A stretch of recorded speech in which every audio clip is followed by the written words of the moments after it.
Imagine-toi debout au sommet d'une montagne, le vent frais caressant ton visage, tes yeux scrutant un horizon sans limite.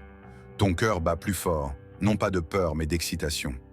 Rêver grand, c'est ressentir cette émotion puissante qui te pousse à croire que tout est possible. C'est oser imaginer ce qui semble inimaginable, comme construire un gratte-ciel en plein désert ou traverser un océan à la nage. Rêver grand, c'est dépasser les frontières du connu pour embrasser l'infini potentiel qui réside en toi. Pense à Martin Luther King qui, un jour d'été 1973, s'est tenu devant une foule de milliers de personnes pour prononcer les mots devenus célèbres « I have a dream ». Ce n'était pas juste un discours, mais une vision de ce que le monde pourrait devenir. Il n'a pas rêvé petit, il a rêvé d'un monde où les enfants de toutes couleurs pourraient jouer ensemble, où les barrières raciales n'existeraient plus. Il a rêvé grand, et ce rêve, des millions de personnes à travers le monde continuent de s'en inspirer. Imagine-toi à ta place, debout devant ton propre public, partageant ton rêve qui pourrait, lui aussi, changer le cours des choses. Rêver grand, c'est aussi comme construire un avion à partir de zéro, alors que d'autres te regardent en riant, persuadés que tu n'y arriveras jamais. Les frères Wright, ces pionniers de l'aviation, ont commencé par rêver d'un monde où l'homme volerait. Leur rêve semblait fou, illogique même, dans une époque où l'idée de s'élever dans le ciel paraissait impossible.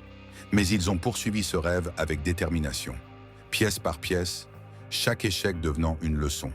Et aujourd'hui, grâce à eux, nous voyageons à travers le monde en quelques heures.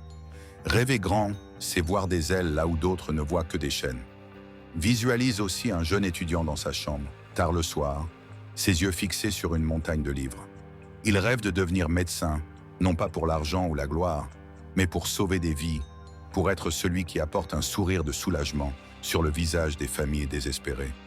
Il sait que le chemin sera long et difficile, parsemé d'échecs, de sacrifices et de nuits blanches.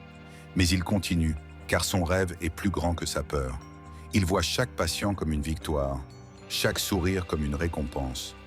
Rêver grand, c'est comme être un explorateur qui, malgré les tempêtes et les eaux déchaînées, garde les yeux fixés sur les étoiles, cherchant une terre nouvelle que personne n'a encore découverte. Christophe Colomb a rêvé de nouvelles terres, alors que tout le monde disait qu'il tomberait du bord du monde. Pourtant, il a embarqué, malgré les doutes, malgré la peur. Et aujourd'hui, on se souvient de lui comme de celui qui a osé croire en l'incroyable. C'est aussi comme un peintre devant une toile vierge, un monde de possibilités infinies devant lui.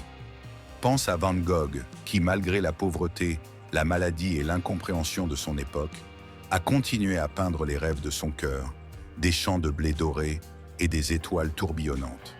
Il voyait le monde non pas comme il était, mais comme il pouvait être. Il a rêvé en couleurs vives quand tout le monde autour de lui voyait en gris. Rêver grand, c'est comprendre que tu ne seras peut-être pas toujours compris, que parfois les gens te diront que c'est impossible, que tu vis dans une illusion. Mais rappelle-toi de tous ces géants qui ont fait des choses extraordinaires parce qu'ils ont eu le courage de rêver grand. J.K. Rowling, refusée par de nombreux éditeurs, n'a pas abandonné son rêve de voir Harry Potter sur les étagères des librairies. Aujourd'hui, son rêve est devenu un phénomène mondial, inspirant des millions de lecteurs. Quand tu rêves grand, tu te permets d'aller au-delà de ce qui est visible, au-delà de ce qui est confortable. C'est comme être dans un jardin en pleine tempête, mais savoir que quelque part, une fleur va éclore. Tu ne sais pas comment, ni quand, mais tu crois en ce moment magique où tout prendra vie. Steve Jobs n'a pas seulement rêvé de construire un ordinateur, il a rêvé de transformer la manière dont nous interagissons avec la technologie. Il a rêvé d'un monde où la technologie ne serait pas seulement fonctionnelle, mais aussi belle et intuitive. Alors, imagine-toi avec cette graine de rêve dans ton cœur. Arrose-la chaque jour avec ta passion, cultive-la avec ton travail acharné. Protège-la contre les tempêtes de doutes et d'échecs. Vois chaque obstacle non pas comme un mur, mais comme une étape nécessaire pour renforcer tes racines.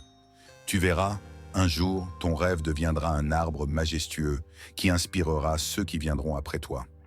Rêver grand, c'est accepter l'inconnu, danser avec l'incertitude et croire que, malgré tout, quelque chose de beau peut émerger. C'est avoir cette étincelle dans les yeux, cette conviction dans le cœur que tu es destiné à quelque chose de plus grand, de plus lumineux. Et même si parfois tu te sens petit face à l'immensité de tes rêves, Rappelle-toi que les plus grandes rivières commencent toujours par une petite source.